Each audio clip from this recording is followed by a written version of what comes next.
Emotionally unavailable. Hello, and welcome back to Emotionally Unavailable. I'm your host, Malisa Hepner.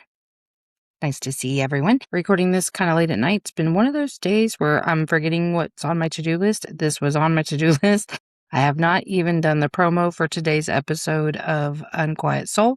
Just realized that as I started to push record on this, so we're doing great. It's great. Did I say I don't even have makeup on? Anyway, the real test of authenticity is if I post any clips from this tomorrow. But anyway, okay. So I wanted to talk about two things because these are the things that have been coming up a ton in either my brain, spirit, or conversation with clients or other people. So at the end of the episode with Angie that will air next week on Unquiet Soul, we started getting into a conversation about identity work within manifestation. And because this podcast really does focus kind of aside from emotionally unavailable, it really is more, I try to make it like an intersection of psychology and spirituality. Now, sometimes I do allow more like of the super woo-woo stuff that doesn't necessarily touch on the like root of psychology, I'll say. But for the most part, I try to keep it pretty grounded, I think, actionable, try to give you some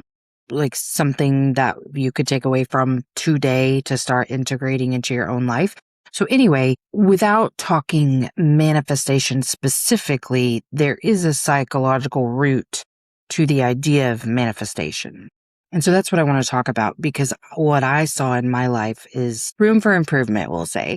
So at the end of that conversation, I was talking about how sometimes, like, because my period makes me so emotional, and I'm not saying that's not the case for everyone, but for me personally, when I get that emotional, especially because it's always with the full moon, since I've been bleeding with the full moon for a while now, there's just so much energy and it's very heavy. And I always get so worried that the things I want I'm not going to be able to receive because my energy's all off, because I'm not in the energy to receive. And so I get a little worried about that. And then she said something about, you'll just have to listen to the episode next Tuesday, but she said something about identity. And I was like, right, I forgot. Like, it's about the identity of the person who receives the things that you are asking for. And so once we got off that call, oh my God, I was so energized because I was like, right, identity, but here's the truth.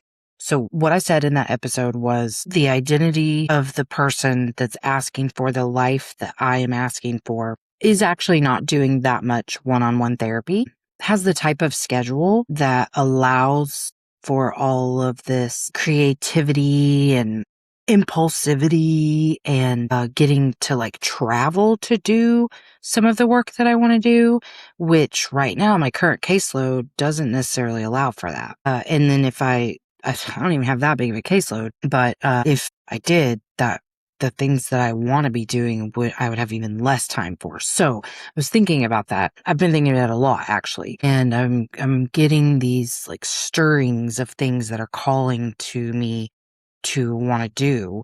And so when I thought about it, I said, okay, well, the identity of the identity I'm trying to step into, that person does more live events, live in person with a collaboration. I do think I'm the happiest when I get to plan something with someone else, when all of the weight doesn't fall on me and when it is fun to just collaborate together. I think that feels the best. I think like to live the happiest, fullest life, the work that I do would include more of that. And then I've been thinking a lot too on that vein about right now, the idea is just kind of there's a seed planted. So it's not even like, well, no, the seed hasn't even been planted. I'm holding the seed of an idea. Okay. So I've been thinking where I live, there's like a community center that offers community education. And I think I'm really trying to target people in Jake's age group, which if you're new here, my son, Jake, died in December of 25, so 7.5 months ago, because he thought he was buying a Percocet and he bought a pill that was manufactured with a synthetic opioid called cyclorphine in it. It's 10 times more potent than fentanyl, and he died immediately in our home.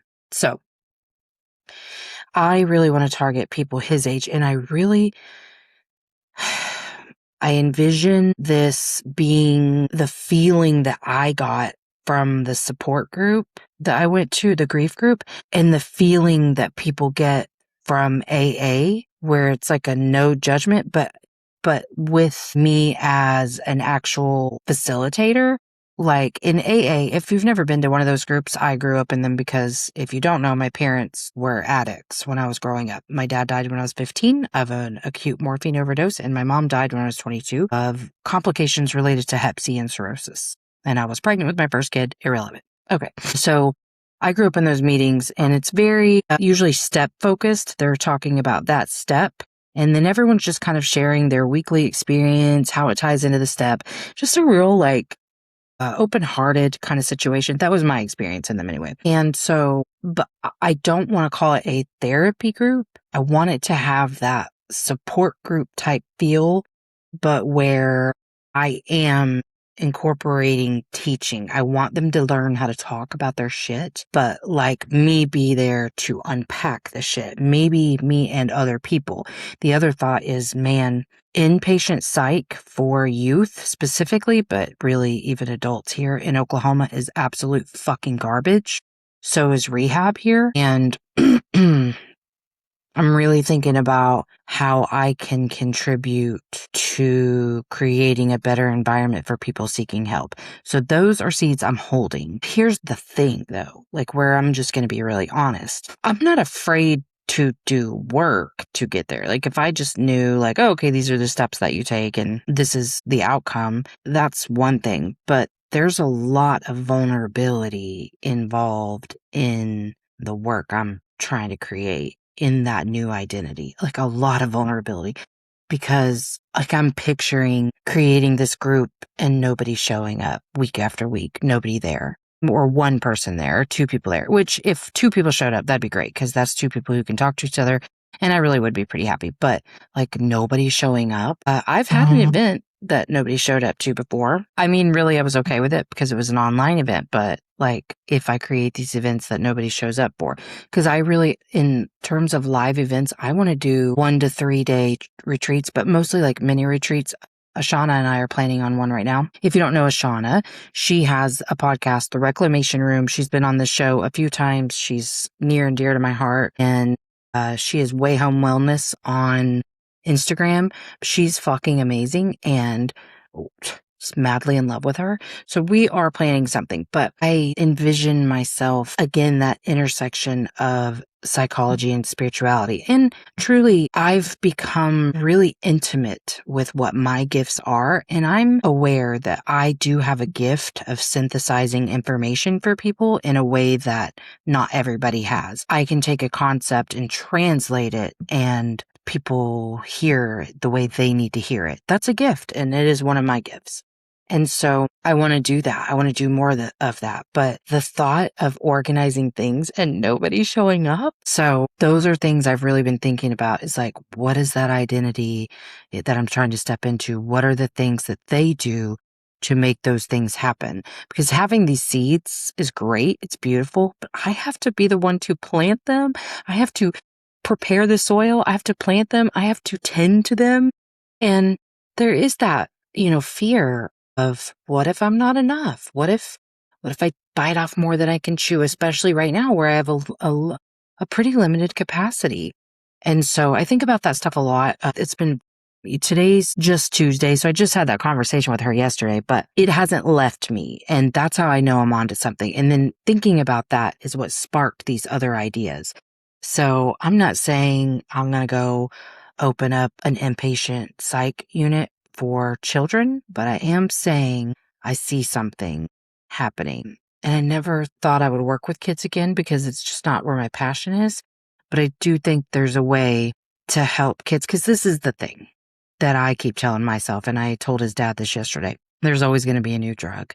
I'm not interested in getting drugs off the street. There's always going to be something. What I'm interested in is helping people not feel like that's the only option, is to escape through these drugs. So that's something. Okay, what was the other thing I was going to talk? Oh, yes. So this keeps coming up in my own life, in clients' lives. So if you saw what I posted on Instagram or social media, like feedback from someone, we continued that conversation a little bit. And we were kind of talking about how it's tough every time you reorient to the fact that the growth never ends and you're going to cycle through a lesson. Some people say you'll cycle through until you learn it and then it'll go. I think there are some lessons you're never going to stop relearning on a deeper level. As much as it sometimes frustrates me, it's also so breathtaking and I'm so grateful for it because every time I get that deeper understanding of a concept that I've learned 1,000 times, I feel so much freedom in that and just lit up with excitement that I understand something so intimately. And when you learn something that completely shifts the way you see things, your perspective, your vantage, all of the things, that's what I call a spiritual awakening. When you all of a sudden have a more conscious understanding of something, which means you're not shaming yourself, you're not judging yourself or others, and you're not living on autopilot and you're not taking things personally and you're not getting your feelings hurt because you understand what the truth is, which is these things are happening for me and not to me. Their shit's about them, my shit's about me. And all I have any responsibility for or control over are my own thoughts, feelings, and behaviors. And man, I will tell you, every single day I see in myself and others the way we will bust hell wide open to make our outer world match our inner world. And how if we have a story that we were programmed to believe, we will make sure to confirm that story over and over and over through a lot of self-sabotage, honestly. And how afraid we are to trust others and how afraid we are to trust ourselves and how love is so scary because it leaves you open to so much pain and heartache. It really does. And you know what? You're going to get a lot of pain and heartache the more you love in this lifetime. And so much love and so much joy and so much peace and so much abundance. So I'm just full of love today. And I want people to understand that you can have all of this knowledge, all of this understanding, and even have integrated the tools over and over and over and still fuck up all the time. All the time. I still lose my temper. I still get insecure. Well, that's all I can think of, but I don't shame myself for those things. I get curious about my responses. I know how to hold myself in any given situation. I know how to ask for what I need. I know how to experience the full range of emotions given to us as humans. And like I was just telling a client before this who was like feeling all of this like dysregulation due to some rumination, like, well, yeah, I mean, this is probably going to happen 16 more times during this period of time that you're stressing about. But every time you just use the tools. Every time use the tools. It's okay if it happens 16 more times. What's not okay is not accessing the tools that you fully understand how to use. Like that's the important part is that you use the tools. Use them. Continue to learn. Be grateful for the opportunity to continue to learn. Be grateful that you are even conscious of the fact that you need to learn and that you're not taking everything personally or victimizing yourself by believing that the bad things that happen in your life are some sort of punishment or even, forgive me for saying this, karma. I don't believe that. I don't believe that at all. I just gave my definition of karma in the last episode, but I am telling you right now, if it's happening, it is not happening to you. Now, it is okay to have a 24-hour whatever pity party. That's okay. That's normal. That's human. What are you going to do next? How are you going to respond next? And it's just like losing your temper. What's the next step? Regulate. How are we going to regulate? Maybe we need to eat. Maybe we need to sleep. Maybe we need to walk. Maybe we need to shower. Maybe we need to talk.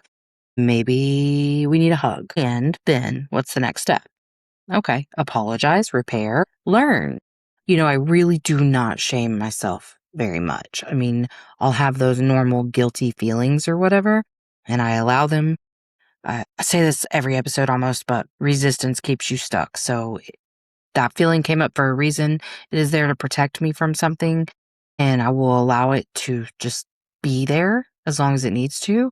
and then it will go on its own without me even trying because I'm not feeding it with a bunch of stories. But still, I'll get those normal feelings of guilt. But I'm not shaming myself because shame, I don't care what anybody says. Fight me, I don't care. Shame doesn't help anyone. There's not a single ounce of shame that will promote change in a human being, period. So I don't shame myself. I love myself through all of my mistakes because that's what we as humans need and it's what we deserve. Because all of my worth and value as a human is right here inside of me. Nothing external of me changes that. So I am love. I am a part of this collective of love. And I believe we are all a piece of the same one. And I don't think we're all that different. And so I'm going to lovingly encourage you to take a look at the lessons that keep popping up in your life and what you can learn from them, and to forgive yourself for being a human who makes mistakes, and forgive yourself for all the mistakes you've ever made. And on that note, if you feel like this version of you that's conscious has forgiven yourself, that's amazing. But until you go back and just picture the versions of you who have had those experiences that need to be forgiven, it doesn't close the loop until then. I believe that's my opinion, but I've done a lot of work like that with reparenting, inner child work, where I'm communicating with that version of me a lot. And I don't have to do that as much anymore. But anyway, I think that that's a really important piece. And I think compassion for yourself goes so far. And yeah, I would encourage you to do some identity work. And actually, I just remembered this today. I thought possibly this weekend of going live on social media with someone, maybe Ashana, maybe Angie, to do like an identity workshop, just, an hour, answer questions, go through kind of how you can do an identity audit and really think about which identities you're trying to step in. And let's be intentional about those little baby micro steps towards that new identity, because that's the key to lasting change is who am I trying to become here? You don't need to become anyone different to be whole, to be good, to be loved, to be worthy. But if you're asking for a certain life, it requires you to show up a certain way. So that's really what I'm talking about. I'm not talking about this idea of when I get better or when I'm this person. You can be whole human with a bunch of flaws right now. You are worthy right now. You're great exactly how you are. But if you're asking to make more money, to have a bigger house, just more time, freedom, a family, whatever it is that you're hoping to get out of this life, you have to show up a different way. We have to stop self-sabotaging and we have to be less afraid and actually maybe build a roadmap, not too detailed. Anyway, I think that's a great workshop. I think that's, answering those questions. I think it'd be good. I'd love to hear what you think about that. And I was only going to do it this weekend because of the Lionsgate portal. It's 8/8 and they say, it's better time for manifesting and whatever. And maybe I will, and then maybe I'll do another one. But anyway, I'm really excited about these little seeds that I'm holding, and I'm going to encourage you to hold your seeds so close to your little spirit and know that you are capable, you are worthy, and you are enough to step into any identity that you want. So just to recap, growth never ends, and you're going to continue to cycle through lessons over and over and over. And I don't think that there's like one thing that you're supposed to learn that's going to close the loop. I think you're going to continue learning certain things because I believe that we are each here to learn specific things. So if that's like what your spirit came here to learn, well, you're going to get a lot of opportunities to learn. So anyway, there's that, and there's the identity stuff. So if you don't join a workshop, you could probably go on TikTok, honestly, and search up identity audit. You could look at Alexa's Auto. She's got some pretty good identity stuff. She's got workbooks that you can get that are real identity focused in her shadow work, but mostly just figure out like, who are you trying to be? What is the person, the life that has the life that you want? What time do they wake up? How are they spending their mornings? Who do they spend most of their time with? How do they spend it? What do they talk about? What do they do for fun? What are their hobbies? What are their favorite foods? What do they drive? Where do they live? What do they do for work? all of those things. What's their nighttime routine? What's their skincare routine? Like, how are they taking care of themselves? Because the bigger your life is, the more like fine-tuned you have to be to keep up with it. I mean, if you have a really full life, you got to take care of yourself or you can't keep up with it, right? So anyway, I hope you can feel my excitement because I am very, very, very, very excited about this and lots of things and in general. And also, it just felt so good to get that feedback. I do love hearing how my show impacts people. I appreciate all of you so much. If you haven't already, like, subscribe, follow, share, rate, review on whatever platform you're on.